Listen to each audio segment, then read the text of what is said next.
This only happened yesterday when me and my best friend were just hanging out as we normally do at my house.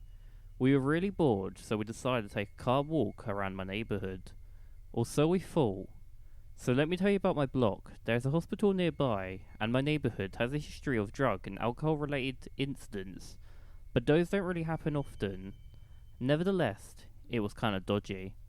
So, me and my friend, for privacy reasons, we'll call her N, were talking, messed around and such for the entire walk, having a blast in each other's company, until we were about to reach my house to finish the walk.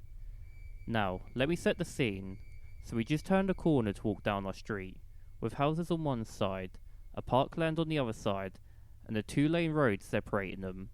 My house is right next to the parkland. Ed and I were walking down the footpath on the side of the parkland towards my house, in silence, just taking in the views, I guess.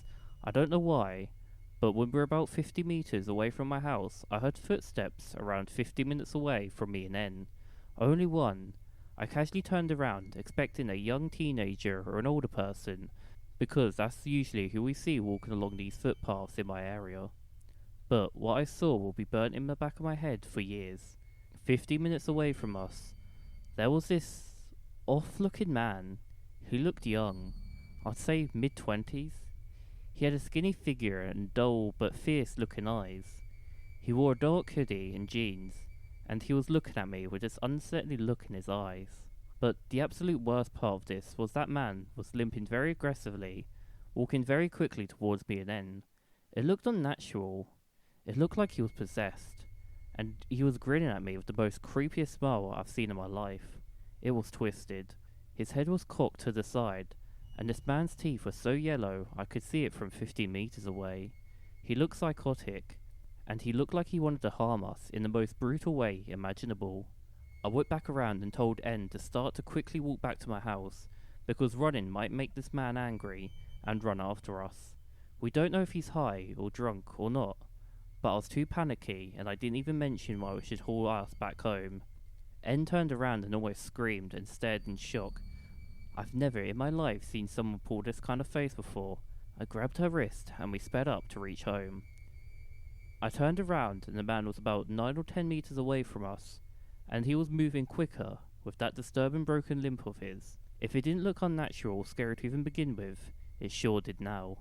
We were two young teenage girls, and even if we both fought against the man, I don't think we would win. Even if he was on the skinnier side. We sped up and it was a chase. No running, but very close enough. He was chasing us with this fast demonic limb. And we tried to sped up and keep the now 10-meter gap between us. We managed to get home safely, and I peeked through the window by myself as N was in shock for a bit. The man had slowed down, but was still limping, but he crossed over to the other side of the road. For what reason, I'll never know. He went out of sight, and I closed the curtains, still shaky. After all that, Ed and I went back into the kitchen to grab some water. My kitchen window kind of overlooks a bit of the parkland, and we have a decent view of it. We both saw the man slink back into the parkland, and never saw him after that. Afterwards, I thought about the whole incident, and probably even got more unsettled.